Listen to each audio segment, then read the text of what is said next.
Rabbi Tovia Singer is a known rabbi who refutes Christianity on YouTube. Many of his followers are also Muslims.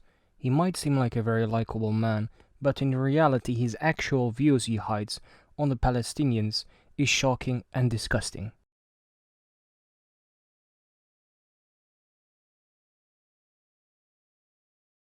So I let them scream, let them cry. That's why it doesn't bother me. That's why I'm so happy to see them screaming and crying. God help us. God help us if they're laughing. If they're you know when they laugh in Gaza? You know when the last time they rejoiced? When 3,000 Americans were murdered on 9/11. They were passing out candy. That's what makes them laugh. That's what makes them rejoice. You know when they rejoice? When an Israeli soldier's body was kidnapped, they were rejoicing all over. When did they rejoice? When 5 soldiers were murdered. Let them cry. When the enemy is screaming and wailing, that means that we are safe and the enemy is getting destroyed. Hashem promised. I love it. I love these demonstrations. I enjoy them. To me, I just get out the popcorn and let's enjoy. I mean, what do you exactly want? You want the pro-Hamas people? I'm using the word people very loosely here. Do you want these pro-Hamas, this Edom, to be rejoicing, to be smiling? No, I want them to be crying. That's an optimistic way of looking at it. It is. It's really not a twist on anything. I remember going back, I'm sure you remember, 15 years ago when the suicide bombings were going off, we were having demonstrations on the streets with 100,000 pro-Israel people screaming and crying. Let them scream and cry. That means our children are alive. When the 3 boys were murdered, those 3 children were murdered, which launched all this, and in a way they're karbonos, they are sacrifices in a sense. It's a real Mashiach ben Yosef moment. What happened when those 3 boys were executed? The Arabs are so happy that these boys were executed, and that's what makes them happy. If they're screaming and crying, good, Baruch Hashem, they should keep screaming and crying, and their wails shouldn't stop. I'm such a joy. I can't wait for the next demonstration where they're crying and screaming. It's a picnic. It's a picnic. It is. It means that we're alive. It is. It's true.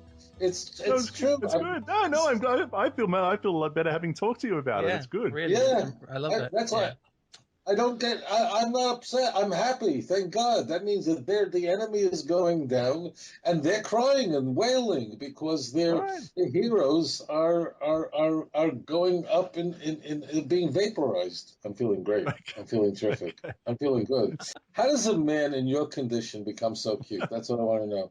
He says, I'm a Christian. I love Israel, but they're screaming and shouting in the streets of London, he writes to me. I said, thank God they're screaming and crying in the streets of London. Could you imagine if they were rejoicing? What would that mean? That would mean our soldiers are being murdered and slaughtered.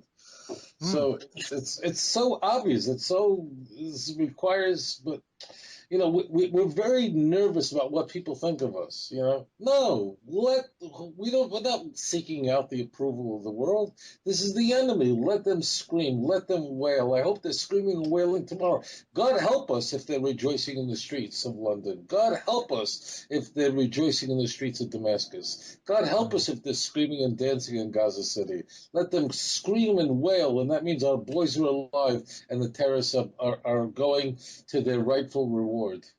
So what about the people that look at the demonstrations in all the major cities around the world, and the Palestinians and the pro-Palestinian demonstrations, so on and so forth, reminiscent of Nazi Germany? What of that? What do you mean reminiscent of Nazi Germany? They're idiots. I mean, if someone is in North Korea, I don't blame them. Why? Because in North Korea, they don't have access to the internet. They don't have access to Fox News. They don't have access to Fox News, to Sky News. So all they're doing is they're brainwashed, bombarded with one ideology. So I understand that. But today, there's very little excuse for a person in the Western world who can easily go on the internet, read both sides, and make an informed decision. These are enemies of the Jewish people, and they have access. They have free will now. There's no excuse anymore there's no excuse any longer for someone to say, I was ignorant, I didn't know. They can hear both sides. They don't want to. Yeah, of course, if they take out Crazy Glue and they glue their channel to Al Jazeera, yeah, of course that's what you get. But they're a bunch of idiots if they do that. Today there's an information explosion. Any idiot could have a balanced information and make an informed decision. Let them scream and cry. If I catch them stopping to scream and cry, I'm going to be very upset. And what do you say about people who seem to come out of the woodwork, people who seem to be neutral, not even have an opinion on the matter? All of a sudden, it does bring the Jew burners out of the woodwork when there's a conflict that involves Israel, and all of a sudden you find out who's a little left of center. And exactly. It's like bringing out the pedophiles. This is what I want. People, pedophiles, because it's socially unacceptable. People don't say, "Oh, I'm a big pedophile." No, people keep it quiet that they whatever pedophilia they engage in, a bestiality they engage in. This is fantastic. It brings out the cockroaches. This is the issue because this way we know who they are. You know who Charles Manson is? Are you familiar with? Yeah. Yeah. So Charles Manson, I love the guy. Why? Because he has a swastika on his forehead. This is forehead. That's right. As far as a swastika. So right away, you look at him, he's got a swastika on his forehead. So you know the man's a Looney Tune. You know the man's a psychopath. And it's fantastic. The dangerous people are the ones who don't have the swastika on their forehead. So we're trying to figure out what's really going on in their head.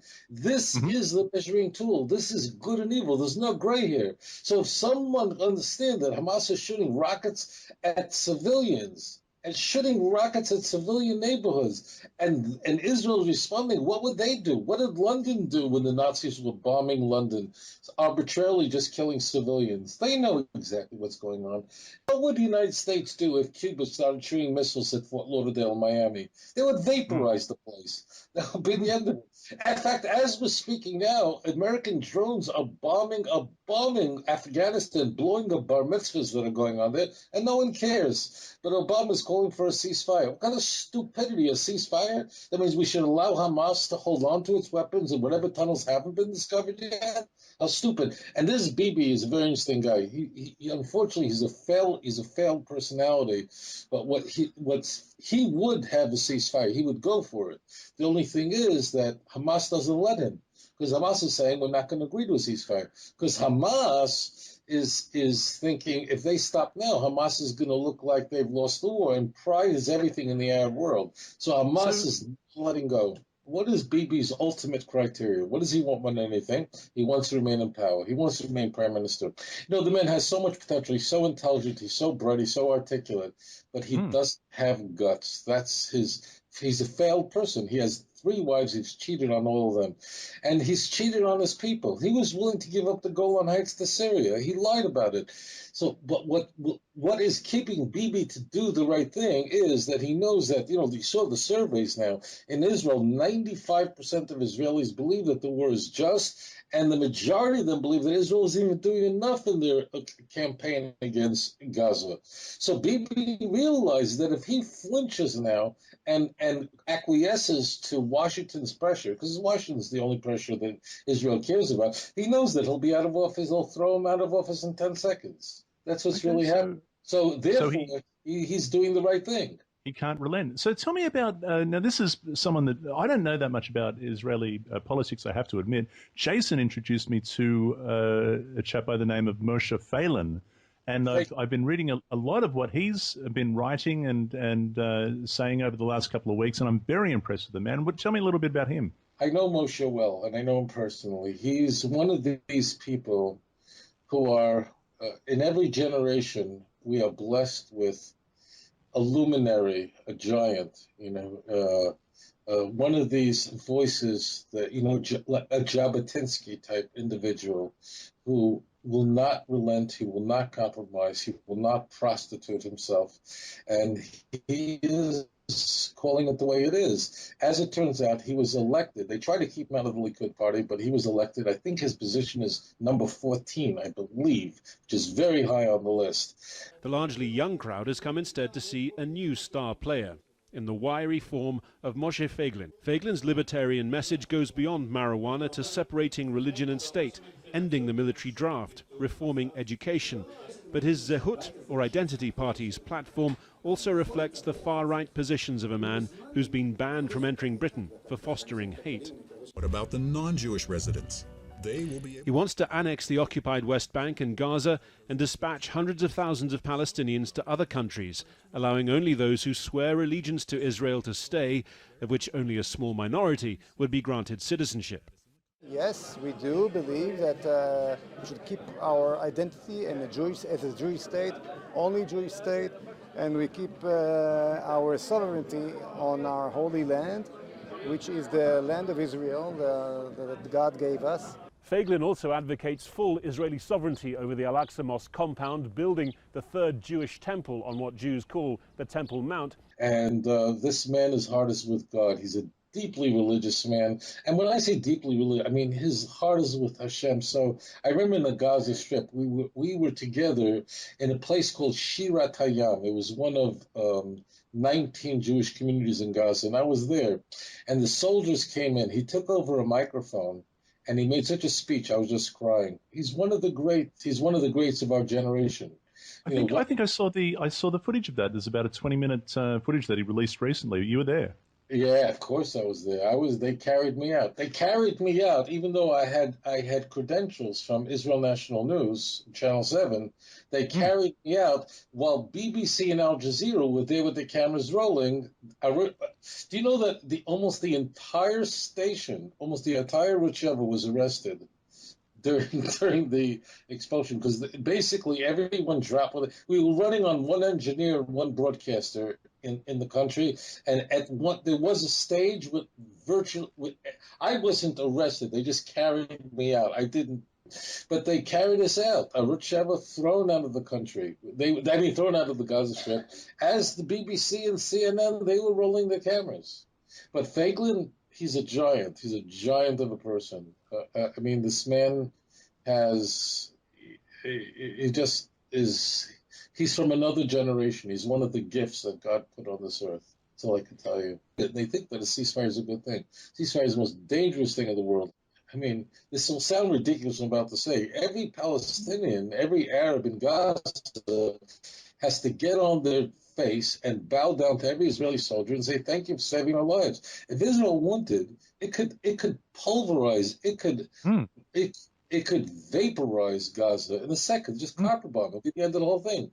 But Israel is going house to house, pinpoint to pinpoint, because they don't want they don't want civilians to die. They don't want we'll call them the innocent, to die along with the wicked. Kind of what Abraham sought to do in his conversation. Israel doesn't have to be risking these soldiers. These soldiers are dying so that Palestinians could live. They don't need to be doing this. Israel's one of the mightiest countries in the world. Is it right that they're made to do it? I mean, is not the option B of just taking out the whole place? I mean, it's not as if they haven't been given marching orders. The bombs are coming. You guys better leave. But Hamas has ordered them to stay, is my understanding. One thing I know I've told you. Major transition in history in Tanakh only occurs within the context of war, and that is this is technically not a war. This is a conflict, and it has not risen to that level because the casualty rate on the Israeli side is low. You see. Now, this actually takes us something very deep, which everyone's missing.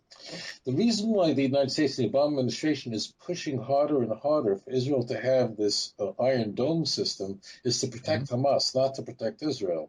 Think about this for a moment. Let's say there was no Iron Dome system. Say it didn't exist. That means thousands of rockets would actually be landing in civilian neighborhoods, and you'd have thousands of dead Israelis all over the streets, God forbid, of Israel. What would Israel have to do? It would have to do exactly that. It would have to actually destroy Gaza completely. right? They would have no choice. So by having an Iron Dome system, what it does is it prevents Israel from doing this because the casualty rate in Israel is very low. So in a way, the Iron Dome system, of course, is beneficial. Of course, it's a good thing in that it protects civilians, but more than protecting civilians, it really protects the Gazans. If there was none, Israel would have to go in and completely obliterate it. The Iron Dome system makes that impossible because Israel can't justify wiping out 1.5 million people if Israel doesn't have thousands of casualties. So the Iron Dome system, it really is protecting Hamas. But we could defeat the enemy by simply have a nuclear deterrence. We could defeat the enemy by simply having an Iron Dome system, and we could allow a Palestinian state to flourish in Judea and Samaria. After all, we have a nuclear program. After all, we have an Iron Dome system. So really, at the core, these two programs are the branch, were born in sin and conceived in iniquity. You should know that. But that's what really happened here. That means there's no right winger who think about this. I want us to think about this. Imagine you're in Melbourne, okay, and there's a guy in Melbourne who's got a machine gun and he's shooting out at the highway driving through Melbourne, okay, and there's a whole bunch of guys and they got machine guns and the AK-47s and they're spraying up. God forbid, they're spraying up all the motorists that's going by. So there's two ways you can come up with dealing with it.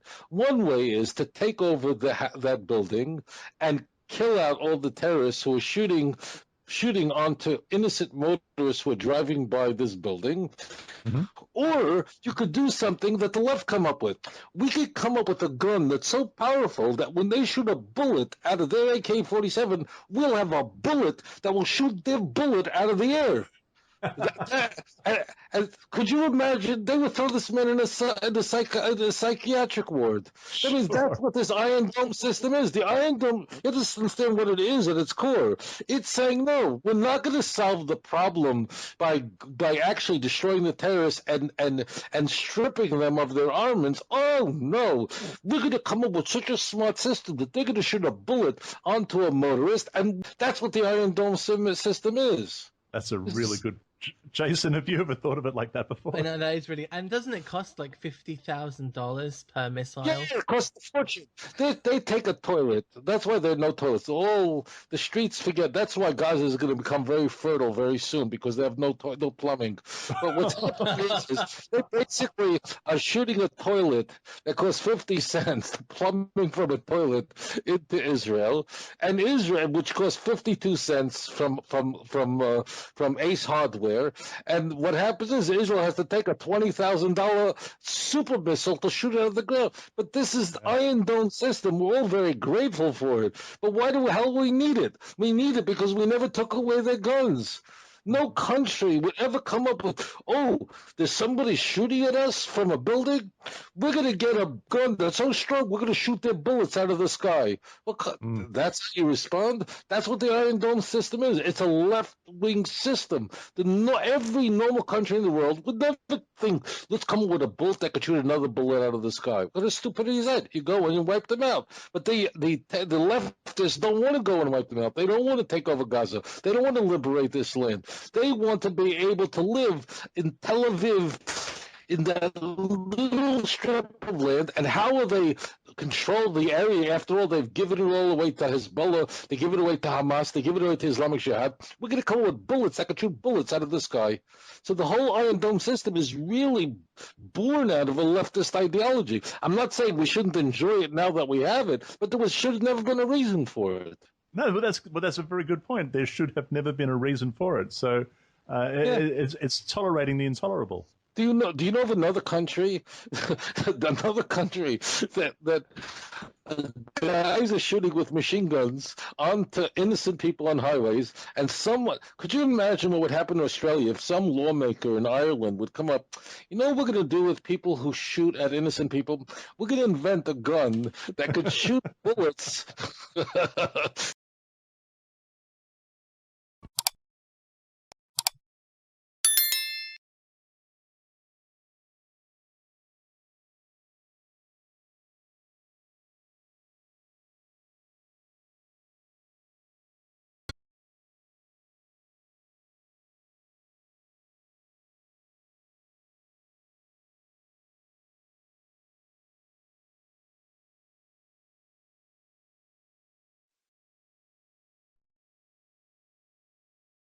happy to see them screaming and crying.